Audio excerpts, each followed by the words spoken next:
জুলাই পেরিয়ে আমরা আরেক জুলাই এসে উপস্থিত হয়েছি, কিন্তু বাংলাদেশ থেকে মুজিববাদীদের ষড়যন্ত্র এখনো শেষ হয়নি। গোপালগঞ্জে এখনো মুজিববাদীদের আস্তানা ঘেরে রয়েছে। মুজিববাদীরা এখনো বাংলাদেশের বিভিন্ন জায়গায় সক্রিয় রয়েছে।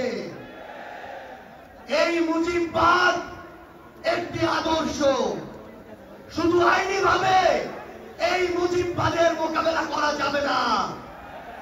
আমাদেরকে অর্থনৈতিক ভাবে, রাজনৈতিক ভাবে, সাংস্কৃতিক ভাবে এই মুজিববাদের কোমর ভেঙে দিতে হবে।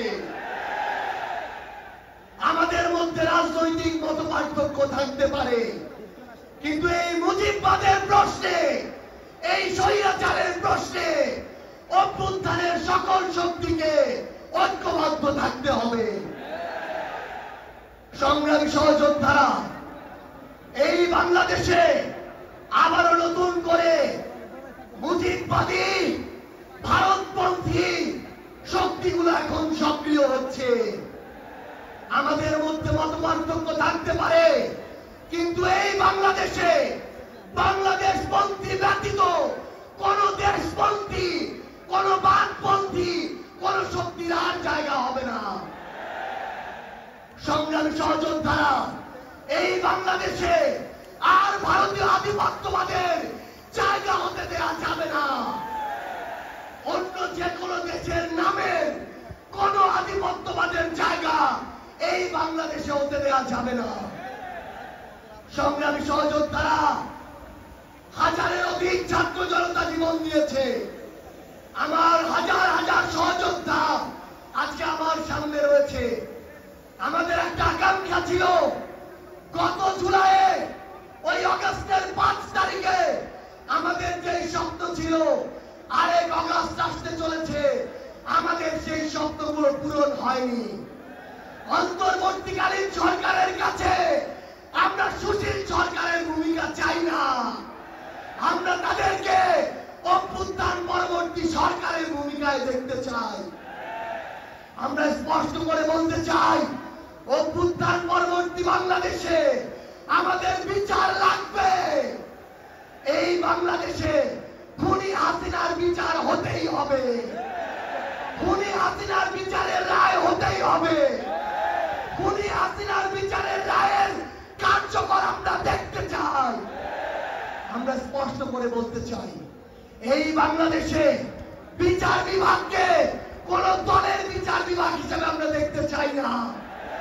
আইন শৃঙ্খলা রক্ষাকারী বাহিনীকে ক্ষমতার তোষামত করা বাহিনী হিসাবে আমরা দেখতে চাই না। আমরা স্পষ্ট করে আপনাদেরকে বলি, ৭২-এর মুজিববাদী সংবিধানকে এক পাশে রেখে কোনদিন এই বাংলাদেশপন্থী বাংলাদেশ সম্ভব নয়। আমাদের নতুন সংবিধান লাগবে, আমাদের গণপরিষদ নির্বাচন লাগবে, আমাদের নারীদের অধিকার আমাদের নিশ্চিত করতে হবে, আমাদের সংখ্যালঘু ভাই বোনদের অধিকার আমাদের নিশ্চিত করতে হবে। আমরা 1947 সালের উপনিবেশ বিরোধী যে আকাঙ্ক্ষা, ৭১-এর স্বাধীনতার যে আকাঙ্ক্ষা, ২৪-এর মুক্তির যে আকাঙ্ক্ষা, সেই আকাঙ্ক্ষাকে ধারণ করে ঐক্যবদ্ধভাবে আমাদের আগামীর বাংলাদেশ গড়তে হবে। আমরা স্পষ্ট করে সর্বশেষ একটি কথা বলে যাই, ফ্যাসিস্ট বিরোধী ২৪-এর শক্তি আমাদের ঐক্যবদ্ধ থাকতে হবে। তবে ঐক্যবদ্ধ মানে এই নয় যে আমরা কারো অন্ধভাবে দালালি করব।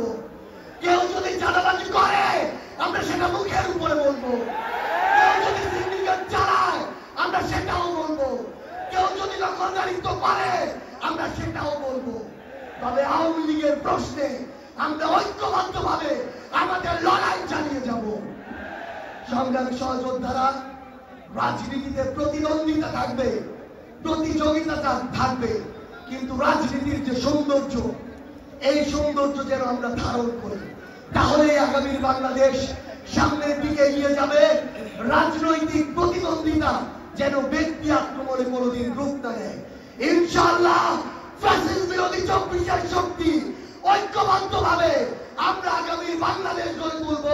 আপনাদের সাথে আমাদের আবার দেখা হবে লড়াইয়ের রাজপথে অথবা বিজয়ে। ইনকিলাব জিন্দাবাদ।